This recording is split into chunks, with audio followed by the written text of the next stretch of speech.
Hello guys good morning. So आज चाहिँ म के गर्छु भन्दाखेरि हाम्रो वर्कसपमा चाहिँ लास्ट टाइम हामीले इमेलको गरेको थियौँ र त्यसमा चाहिँ कतिजना चाहिँ अलिकति मिस भयो जस्तो रहेछ होइन।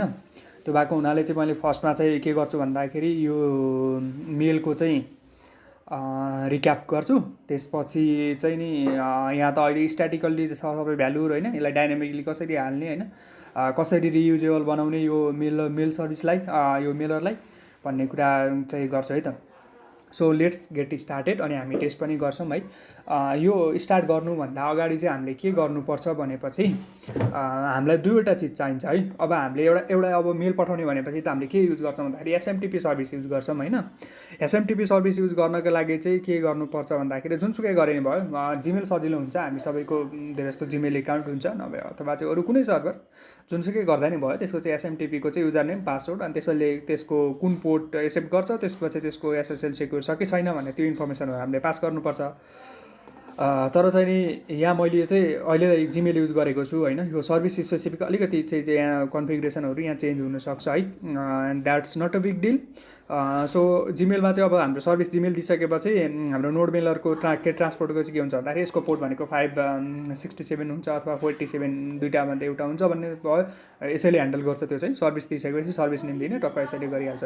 अब यसको ठाउँमा हामीले अरू पनि दिन सक्छौँ। हाम्रो अब के अरे हाम्रो एडब्लुएसको एसएनएस पनि युज गर्न सक्छौँ होइन। अनि त्यसपछि गएर अरू पनि युज गर्न सक्यो।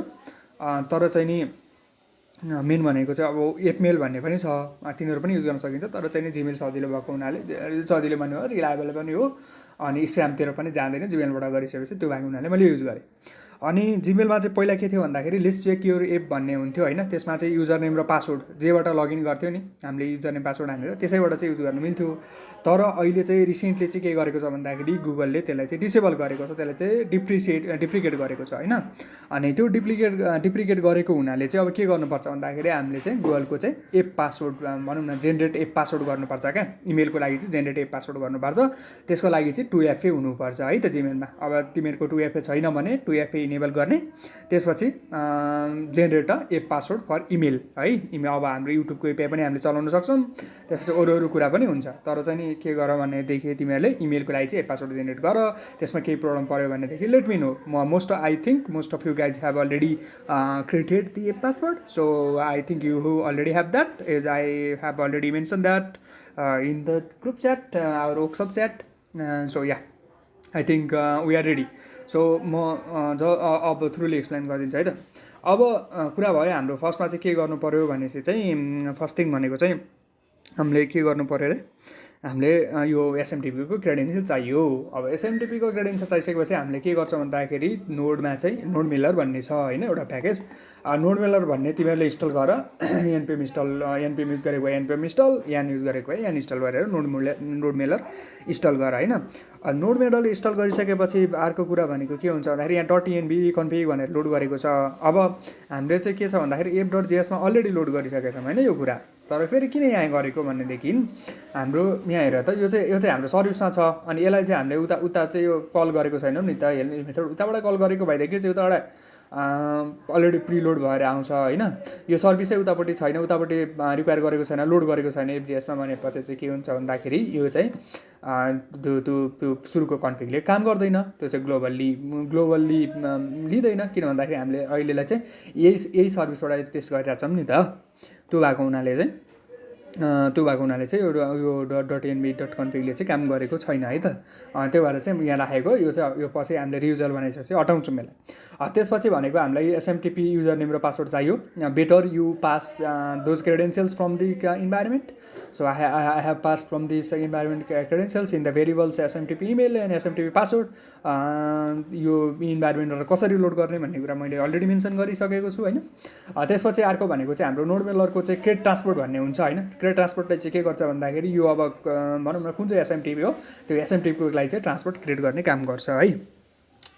अब त्यसपछि भनेको मैले एउटा कन्सोल लग राखेको छु, सेन्ड एन्ड टेस्ट मेल भनेको। अब यहाँसम्म यो ट्रान्सपोर्ट प्रोपरली क्रिएट भयो अनि त्यसपछि यो चाहिँ अब सेन्ड मेल भन्ने ट्रान्सपोर्टको सेन्ड मेल भन्ने फङ्सन कल भयो भन्नको लागि चाहिँ यो राखेको है त। अनि त्यसपछि अब मेलमा के हुन्छ भने त फ्रम हुन्छ, कहाँबाट पठाउन लागेको हो भन्ने भयो होइन। अनि त्यसपछि अब हाम्रो एउटा मेल भयो है, तिमीले जुन मेल राख्न सक्छौ। त्यसपछि भनेको अर्को चाहिँ कसलाई पठाउने हो, त्यहाँ चाहिँ अब एकजनाले पठाउने, मल्टिपल पठाउने, सिसी बिसिसी भन्ने हुन्छ नि त होइन। जियुआईबाट तिमीहरूले ट्राई गरेको होला नि त मेलको, त्यो भयो। त्यसपछि त्यसको सब्जेक्ट हुन्छ, त्यसपछि गएर टेक्स्ट हुन्छ, अथवा चाहिँ हामीले एचटिएमएल पनि डिजाइन गरेर पठाउन सक्छौँ है त। हाम्रो जेनरली के हुन्छ भन्दाखेरि अलिकति प्रोपरली डिजाइन हुन्छ नि त, सिम्पल टेक्स्ट म्यासेज मात्रै नभएर। सो अहिलेलाई चाहिँ यहाँनिर यो अब टेक्स्ट एचटिएमएल छ, एचटिएमएल पछि गरेको छ, त्यही भएर एचटिएमएल लिन्छ होइन। तर चाहिँ यसलाई अप्सनल भनौँ न, डिजाइन छ भने त्यो अनुसार चाहिँ हामीले अप्सनल गर्न सक्छौँ। अहिलेलाई मैले यसलाई चाहिँ डिसेबल गरिदिएँ त, एचटिएमएललाई चाहिँ अप्सनल पार्ट हो। एचटिएमएल चाहिँ एनिवे डिफ्रेन्स हेर्नको लागि चाहिँ यो बोल्ड छ, यो गऱ्यो भने चाहिँ बोल्ड हुन्थेन है त। ल यति गरिसकेपछि चाहिँ हामीले के गर्न सक्छौँ भन्दाखेरि मेल सेन्ड गर्न सक्छौँ। त्यसपछि सेन्ड भयो कि भएन भन्नको लागि डट क्याच गरेको छ, केही इरर आयो भने क्याचले यहाँ क्याच हुन्छ भने चाहिँ के अब सक्सेसफुली गयो भनेदेखि चाहिँ हाम्रो इन्फो प्रिन्ट हुन्छ है त। Let's test that out. Test गर्नको लागि चाहिँ के छ भन्दाखेरि हाम्रो कुनमा छ, नोट गरौँ होइन।